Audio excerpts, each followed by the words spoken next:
¿Cómo están? Muchas gracias, como siempre, por estar conmigo esta tarde noche aquí desde los Estados Unidos. Decir que a mí me sorprende muchísimo esta información que se genera desde Marte, porque este lunes la NASA voló con éxito un helicóptero, el Ingenuity, en el cielo marciano. Según datos enviados por el aparato desde el planeta rojo, se ve y se registra el primer sobrevuelo, digamos, gravitando sobre la superficie marciana, fuera de aquellos que han sido conducidos a través de rockets. Esto es a través de un sobrevuelo vía helicóptero. Fue un breve video grabado desde el Perseverance, que es el elemento que está como sonda, caminando, rodando por el suelo marciano. Se pudo ver al helicóptero de 1.8 kilos volando 3 metros sobre la superficie marciana y luego volviendo a la tierra firme. Una especie como, ¿saben cómo? Como una especie de dron. La cámara del Ingenuity envió una imagen fija en blanco y negro que apuntó hacia abajo, en la que pudo apreciarse en su propia sombra proyectada sobre la superficie de Marte. El primer vuelo propulsado en la Tierra fue realizado por los hermanos Wright, Orville y Wilbur en el año 1903 en Kitty Hawk, en Carolina del Norte. Un pedazo de tela de este avión está integrado en el Ingenuity en honor a la hazaña que se registrara como el primer vuelo de algo más pesado que el aire en la atmósfera terrícola. Y fíjense lo que son las cosas.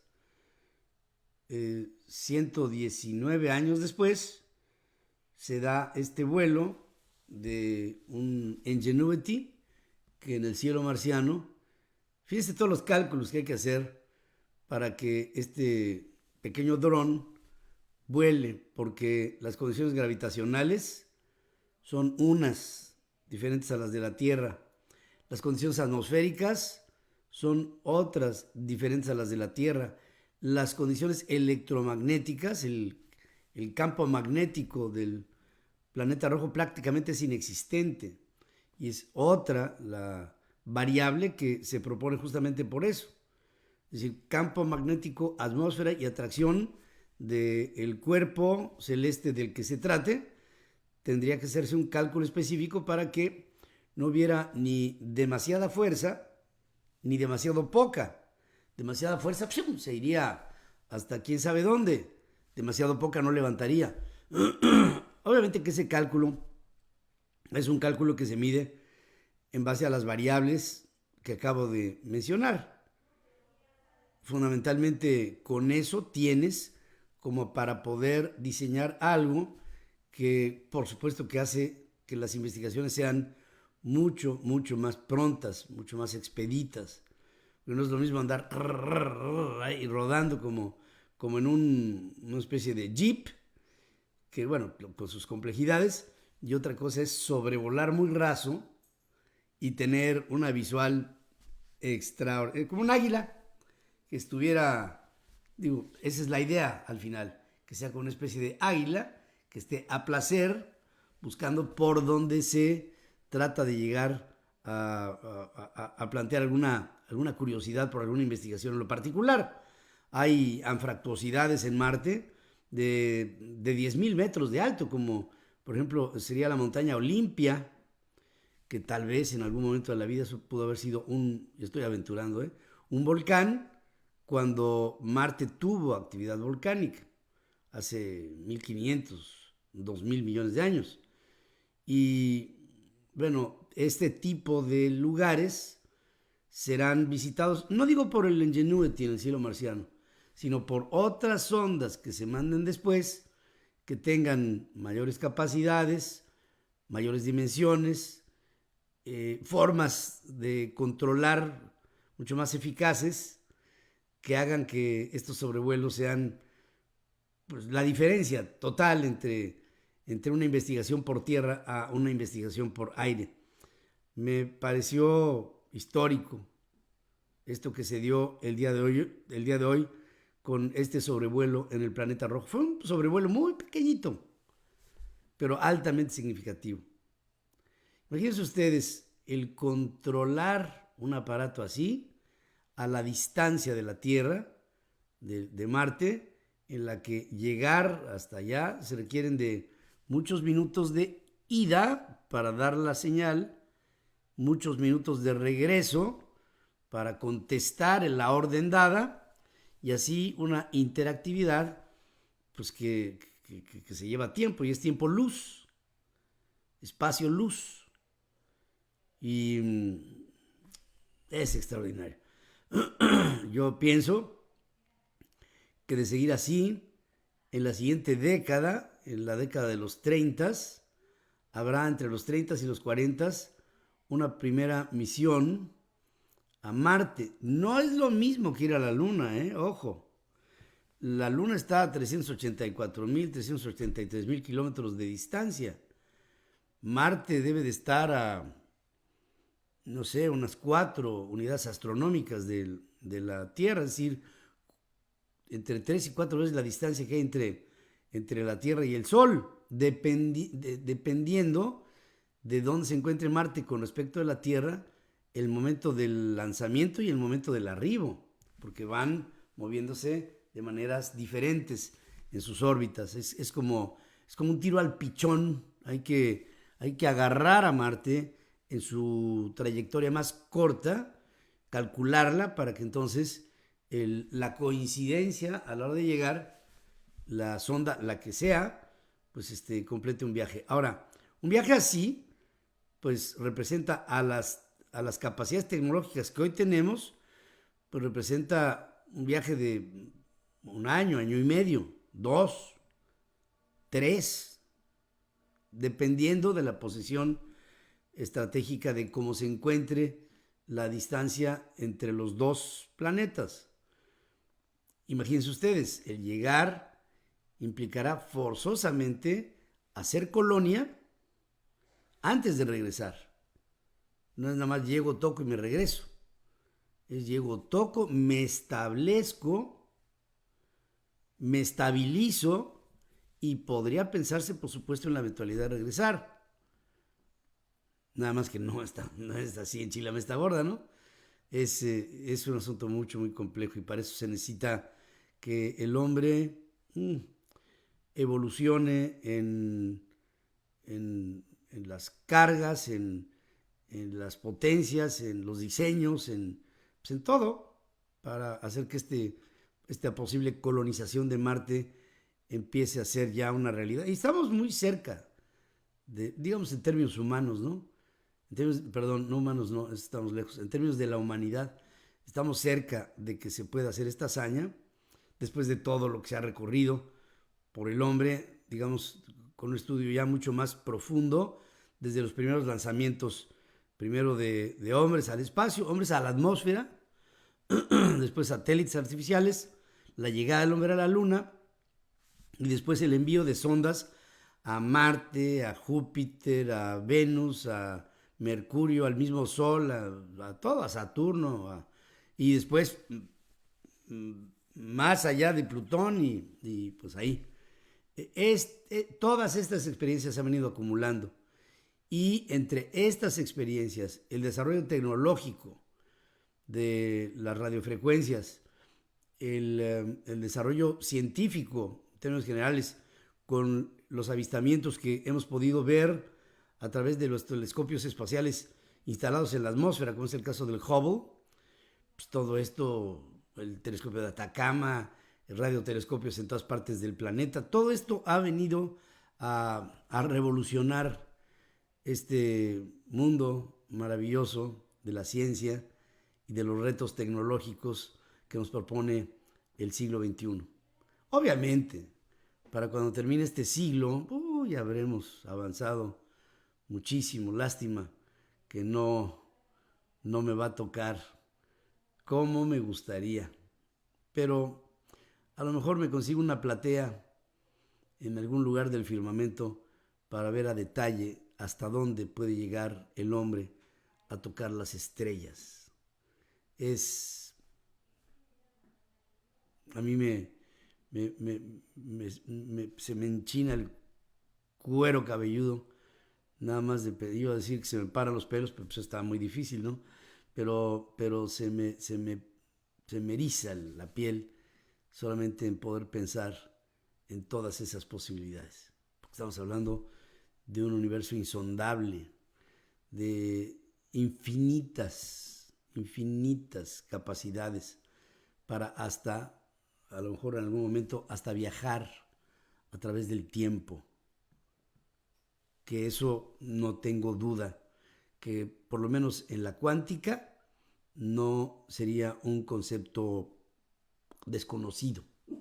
Al contrario, mucho más que estimulante el saber que... A ver, a ver, a ver, a ver. ¿Qué?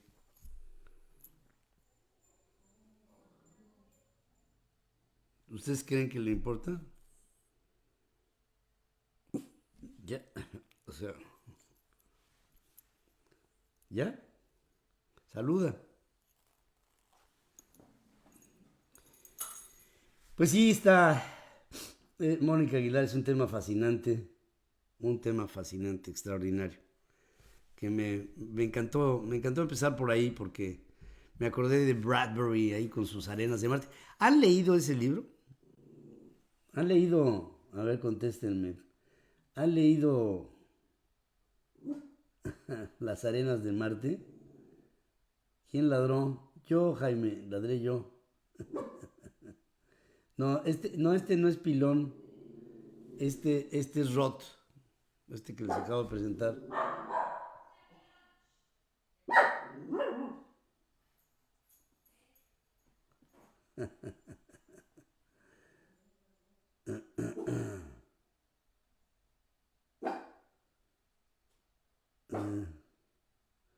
Gracias.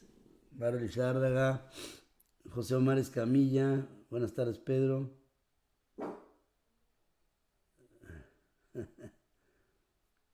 Bueno, a todos les agradezco mucho el que se pongan en contacto conmigo. De lunes a viernes, desde las 7 sale uno ladrando. Sí. No, fíjense que sí, acaba uno ladrando con todo lo que está pasando. ¿Eh?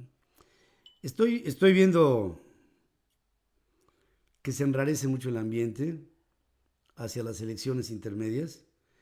Esta última iniciativa para modificar a la estructura del Poder Judicial es una aberración.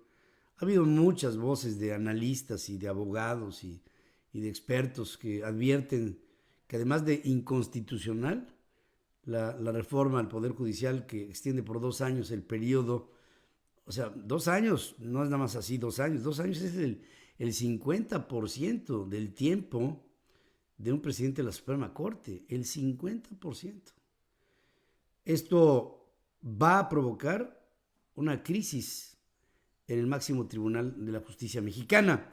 En una conferencia convocada por diputadas, expusieron especialistas que la minuta que será analizada por la Cámara Baja no solamente vulnera el derecho de muchos de los actuales magistrados a aspirar a presidir la Suprema Corte, sino que obligará a algunos a excusarse de conocer el recurso de inconstitucionalidad que eventualmente se presentaría en un conflicto de interés, situación que nunca se había dado en la historia. ¿A qué me refiero con esto? Bueno, es parte de la pregunta que les tenemos a ustedes el día de hoy. Encarna el problema. Tú eres ministro de la Suprema Corte. Tú. Yo, tú. Cualquiera. Y sabes de leyes. Sabes de la esencia misma de la ley que regula al Poder Judicial. Y sabes que hay un mandato que ordena que el periodo de gobierno al frente de la Suprema Corte de Justicia de la Nación es inalterable y que no cabe la reelección o la extensión de ese periodo. Para el presidente le vino valiendo exactamente una pura y dos con sal y propuso el modificarle el tiempo al presidente de la Suprema. Entonces, en donde se habla de que esto podría provocar una crisis de conflicto de intereses, es justamente ahí. Porque lo que sugeríamos aquí hoy en la mañana es que fuera la misma Corte, los integrantes de la Suprema Corte, los que dijeran no a las modificaciones legales. Porque pueden, ¿eh? Podrían decir, perdónenme, pero no. Y el encontrar esa como salida, bueno, sería dignificante para el Poder Judicial, pero ni duda cabe, pero requeriría de una cosa que creo que en la vida política de México no existe, que es clase, que es categoría. Yo te pregunto a ti, si tú fueras presidente de la Suprema Corte, ahorita, y te llegara una ley que te extendiera tu mandato por 2 años, por el 50% del tiempo legal que tú tienes como derecho por ley, ¿lo aceptarías? Yo les voy a decir, yo no. Habrá quien sí, pero por dignidad diría que no. Por 2 factores. Uno sería yo. No podría asumir una función en un periodo extralegal. Es como Jaime Bonilla cuando quería ser 5 años gobernador de Baja California, habiendo sido nombrado solamente por 2. O sea, hay este amor propio de decir no gracias. Y luego hay otra cosa que es todavía mucho más importante que yo mismo, que es mi país. ¿Estaría yo vulnerando, usurpando en tiempo y en forma una posición que no me corresponde? Una concentración de poder que tampoco me corresponde y una oportunidad para que la Suprema Corte de Justicia en algún momento, en la extensión de mi mandato, tenga el presidente de la República, por ese artilugio, una mayoría en la Suprema Corte de Justicia de la Nación que le permitiría dominar al Poder Judicial. Entonces vuelvo otra vez a preguntar, ¿ustedes dirían que no? Yo diría que no. Tú dirías que no. Yo diría que no. Los ministros de la Suprema, los 11, ¿tendrán la capacidad para decir que no? No, no la van a tener porque falta ese amor por México y ese amor propio. ¿A quién le dan pan que llore? Juan Francisco Torreslanda, de la organización UNE México, calificó como funesta miren que Juan Francisco es un cuate súper enterado y activo, a más no poder, en esta organización UNE México. Calificó como funesta la ampliación de la gestión de Saldívar. Dijo que el propósito es que el Ejecutivo Federal tenga bajo su control y como cómplice al presidente de la Suprema hasta el 2024, año en el que, en teoría, no sé en la práctica, porque no hemos llegado ahí y no confío en el presidente, en la teoría, el presidente estaría acabando su mandato al mismo tiempo que lo acabara el presidente de la Suprema Corte de Justicia. Hay montones de acechanzas institucionales. Ahora, revivir la polémica por la cancelación de las candidaturas que Lorenzo Córdoba, consejero presidente del INE, propuso en el pleno del Consejo Ciudadano del Instituto Nacional Electoral, reclamó a los legisladores de los partidos políticos inconformes no haber cambiado la ley para no castigar a los precandidatos que no rindieran cuentas. sea, él dice, a ver, nosotros aquí en el Instituto Nacional Electoral somos responsables de cumplir con la ley. La ley que dice, un precandidato que no presenta ante el Instituto Nacional Electoral un reporte. Miren, los reportes son una jalada, porque pues un reporte puede traer lo que quieras. Si tú traes dinero aquí en un cajón y le metes a la campaña y solamente tienes que reportar el dinero bancarizado, pues el dinero de la precampaña vale gorro. O de la campaña para el caso. No, pero aplicar la ley, nada más faltaba que fuera delito. Y lo que Córdoba dice es, querían que no castigara yo a estos cuates, pues cambien la ley. Nada más le faltó decir, porque siempre se quedan cortos, nada más le faltó decir, pues es lo que hacen siempre. Cambian la ley y pues ya cambiando la ley, pues hacemos lo que la ley diga. Como en este caso con la Suprema Corte de Justicia. El Consejo General confirmó el retiro del registro a otro aspirante de Morena a la alcaldía de Morelia, que es Alfredo Ramírez, así como a Roberto Villaseñor, que buscaba ese mismo cargo por la vía independiente. Confirmó la pérdida del derecho a competir como diputados federales a 9 morenistas más y devolvió al registro a Leticia Calderón Ramírez, candidata de redes sociales, a una diputación federal. Ya saben quién es Leticia Calderón, ¿no? Sin mencionar las sanciones a los morenistas Félix Salgado y Raúl Morón, Lorenzo Córdoba criticó que la polémica se centre en que se les retiró el registro por 19,000 uno y por 11,000 pesos otros detectados por la Unidad Técnica de Fiscalización. ¿Qué es mucho? ¿Qué es poco? Bueno, lo que dice Lorenzo Córdoba es absolutamente falaz. La conducta ilícita no es por el monto. La conducta ilícita que estamos conociendo es, no le demos vuelta, no vamos a truquear las causas, es simplemente la omisión de una obligación legal que es la de presentar el informe de tus gastos de precampaña. ¿Que fue un peso? Fue un peso. ¿Que fueron 100 millones? 100 millones. ¿En dónde está el reporte? No está el reporte. ¿Qué prevé la ley? ¿Sanción con qué? Cancelación de candidatura. Se acabó el asunto. Ahora los morenos, pues están muy molestos por eso, ¿no? Y no hay, creo, hasta donde sé, forma de echar para atrás. Hombre, perdería todo el decoro el Instituto Nacional Electoral. Falta por saber la vuelta, que es la, otra vez, determinación del Tribunal Electoral del Poder Judicial de la Federación por este caso específico. Lo mandó el INE, lo mandó al tribunal, el tribunal lo rebota para la reconsideración, el Instituto Nacional Electoral lo vuelve a decir, no van estas candidaturas, lo manda otra vez al tribunal. Los candidatos o estos precandidatos que no cuajaron protestan ante el tribunal y se ciñen y dicen, de lo que diga el tribunal, yo me disciplino.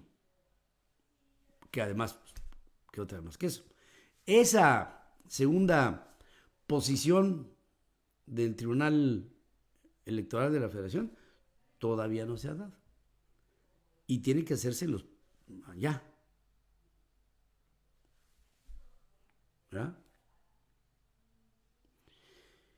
Preocupa que cada vez más se le cierra a México la pinza de que se nos está señalando como un país altamente contaminante. No es nada más eso. Es un país cuya tendencia presente y futura apunta hacia más contaminación. Por lo que aquí sabemos, tanto de la ley de hidrocarburos como de la ley de la industria eléctrica.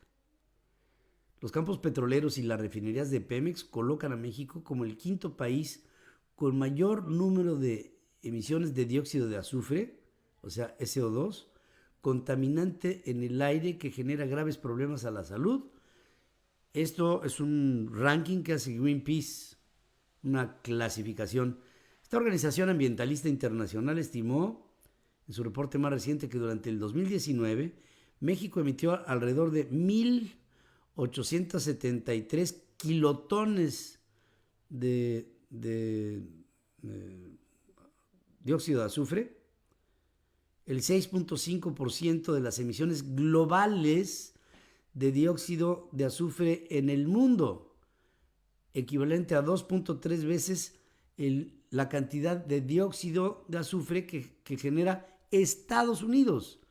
Nosotros generamos 2.3 veces la contaminación por esta vía que los norteamericanos. Los campos de Cantarell y de Reforma registraron las emisiones más grandes, Cantarell con 482 y Reforma, el sector Reforma con 415 kilotones, y se ubicaron como el quinto y el séptimo punto más contaminantes de todo el planeta Tierra. Los otros puntos críticos de emisiones de dióxidos de azufre en México son la refinería de Tula con 200 kilotones, la central eléctrica de Tuxpan con 130, y Greenpeace resaltó que mientras que a nivel global se redujeron las emisiones de dióxido de azufre en 6.2% con respecto al 2018, gracias al esfuerzo de varios países por reducir la contaminación al ambiente, México no solamente no ganó, sino que elevó su producción en 3.5%, estimando que las emisiones de México seguirán aumentando en los próximos años por una política energética marcada por el actual gobierno que tiene como objetivo elevar la capacidad de refinación y de generación de electricidad con combustóleo y con carbón y dejar de lado a las energías limpias.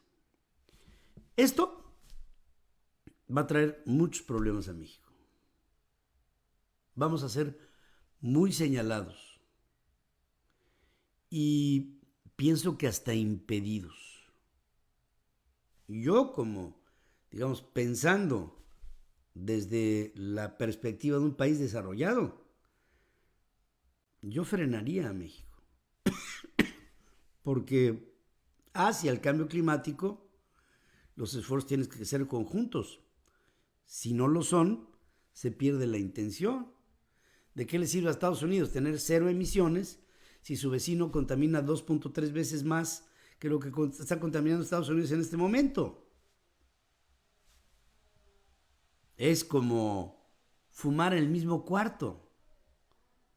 Yo no fumo, órale, pero me refino el humo de quién sabe cuánta gente.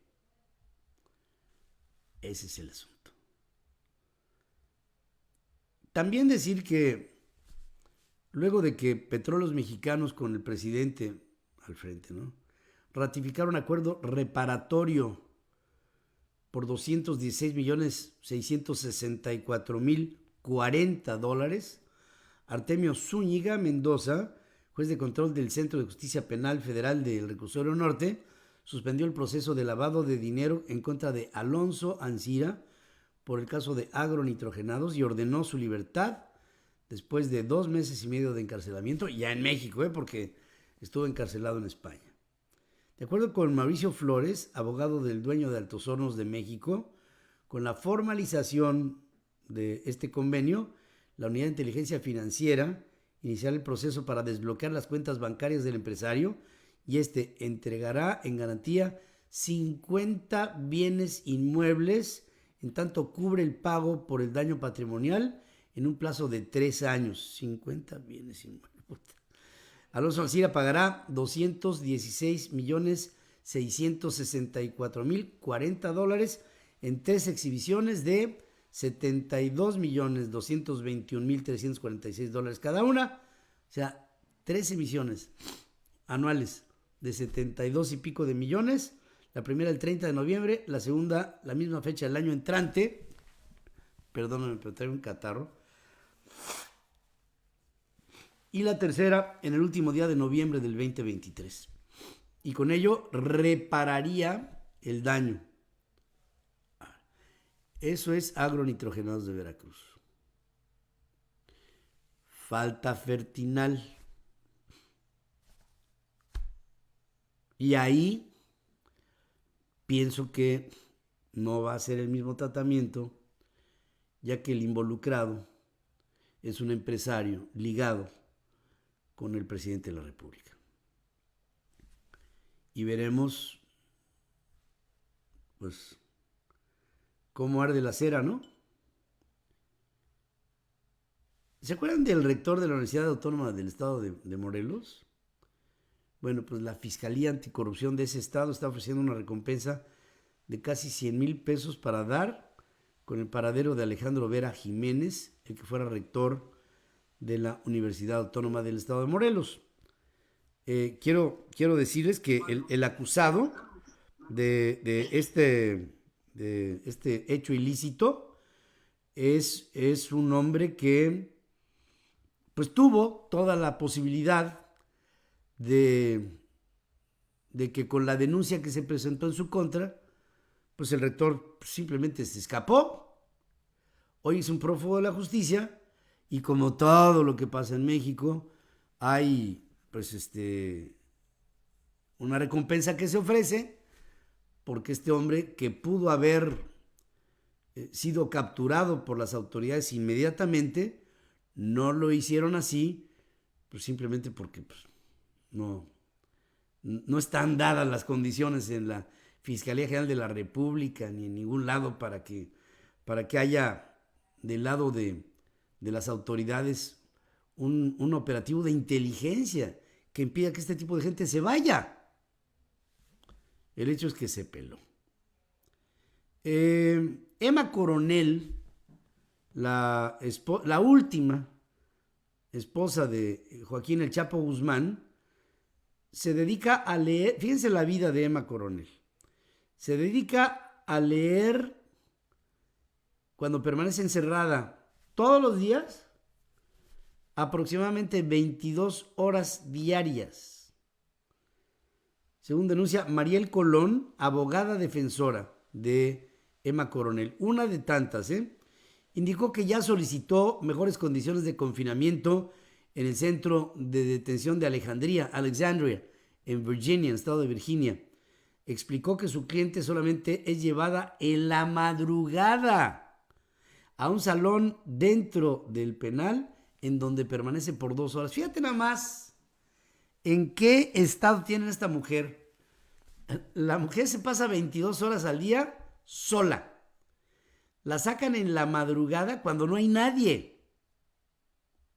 y la ponen en un salón del reclusorio. No hay nadie. Está sus 2 horas y vas para atrás. Y otra vez recluida 22 horas. Se va a morir. Digo, no tengo la menor duda que con una vida así, pues no puedes. Emma Coronel tiene 31 años.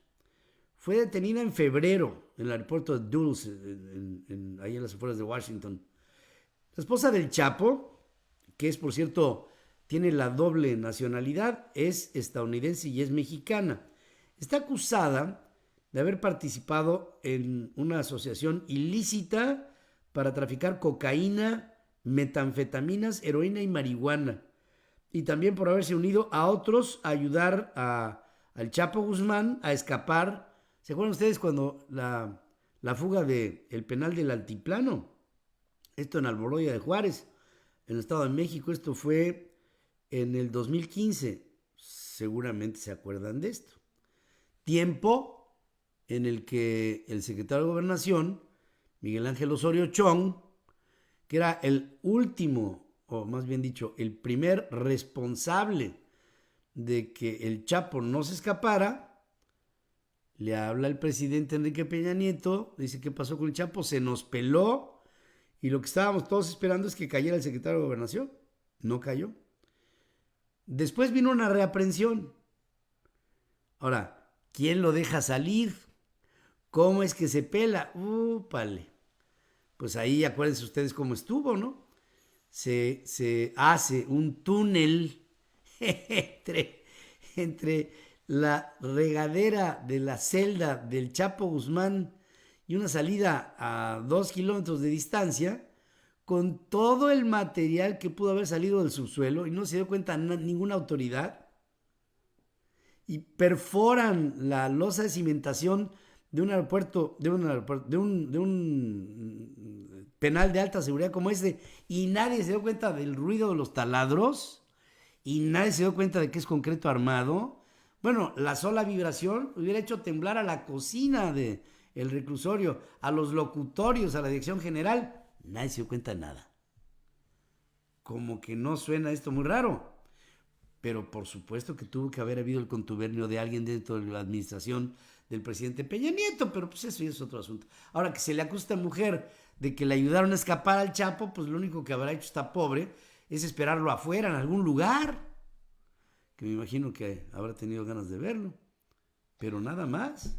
Entonces, pues pues no hay más que esperar, en el caso de la defensa y de la familia de Emma Coronel, que pues esta mujer, de alguna suerte, pues tenga alguna forma que le permita, no una dispensa, porque eso no va a existir, sino que las condiciones de vida de la recluso pues sean otras, porque ¿te imaginas? Es como estar muerto en vida, 22 horas encerrado solo, y luego sales. Digo, no estoy defendiendo, pero yo pienso que hay condiciones infrahumanas que resultan pues un atentado a un derecho humano mínimo de caray, de convivencia. O sea, te vuelves loco. Bueno, esto para Emma Coronel, el amor de la vida, a decir del Chapo Guzmán.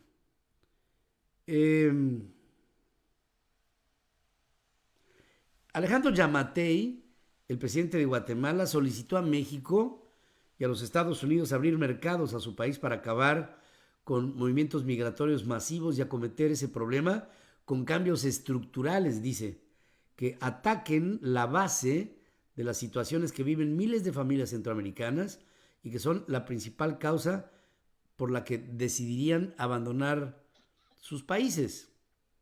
Y esto, pues se está tratando de llevar a cabo una política de los Estados Unidos que se llama el Triángulo del Norte, en el que están los componentes de los países de América Central, para buscar dos cosas. Una, generar actividad económica en esos países, Guatemala, Honduras, El Salvador fundamentalmente, otros incidentales como es el caso de Belice, y promover una campaña en la que se trate de evitar en lo posible los actos de corrupción en estos países, que eso sí está en chino, pero ese es el objetivo. ¿Para qué? Para que haya menos deserciones en sus países y, por supuesto, para que haya menos intentonas de migración de estos centroamericanos que desesperados quieren llegar a suelo norteamericano, pasando, por supuesto, por México. Creo que es una política que va a llevar muchos años. No es esta una iniciativa que se arregle de la noche a la mañana, porque eso es imposible, no lo veo.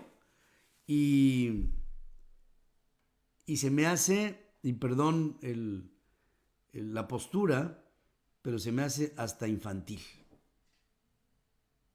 Se me hace pueril la posición de los Estados Unidos, porque lo veo muy lejano bajo las condiciones sociopolíticas y económicas que se experimentan en esos países. Se me hace muy difícil. Bueno, hasta aquí lo que les cuento.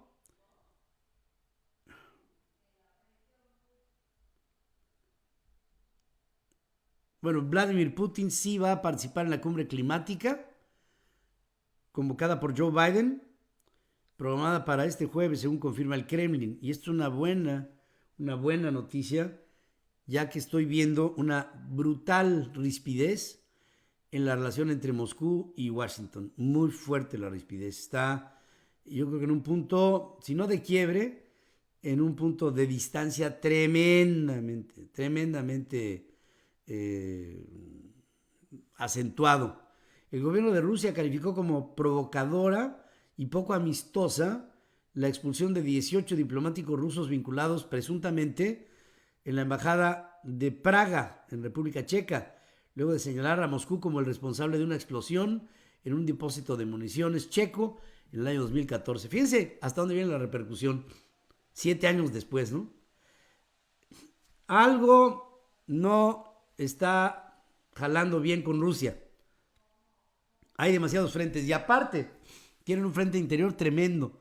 El Servicio Penitenciario Federal de Rusia confirma que el opositor Alexei Navalny fue finalmente tenido que trasladar a un hospital desde la cárcel.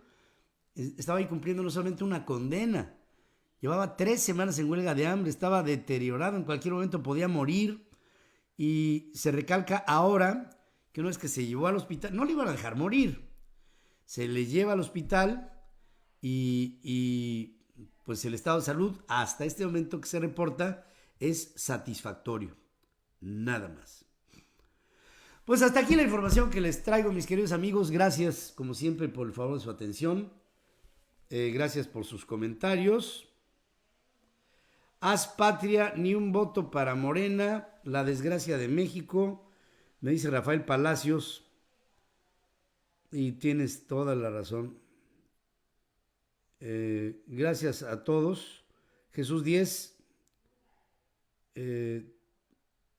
Bueno, no se peleen por mí, por favor, y menos con estas maquinitas que tiene Epigmenio Ibarra, ¿no? No vale ni la pena. Bueno, pues no votaremos por Morena, dice Fernando Mercas. Fuera el comunismo, queremos un México libre. Qué bueno que me dijiste esto, Oscar Chacón, lo de los datos biométricos. Pues yo les voy a decir mi posición. La medida esta en la que tú con tu teléfono celular tienes que reportar tus datos biométricos, yo no la compro. No la compro porque esto invade mi más absoluta intimidad. Y no la compro.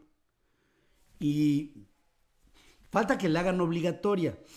Hasta este momento no está siendo así. No está siendo obligatorio este mandato. Vamos a ver en la ley secundaria cómo es que se comporta o cuáles son los requisitos para que esta ley lleve hasta la necesidad única e indispensable que se presenten los datos biométricos por el solo hecho de tener una línea telefónica en México. E insisto, ¿para qué hacen todo este dengue que cuesta millones de pesos solamente el administrarlo y que aparte tiene un sentido que a mí me llama al escepticismo? ¿Por qué quieren mis datos biométricos? Y llego a algo todavía más contundente. Están haciendo esta ley para supuestamente inhibir los delitos cibernéticos o de extorsión o de delincuencia organizada por la vía de la banda ancha, y no se dan cuenta, señores legisladores y presidente de la República,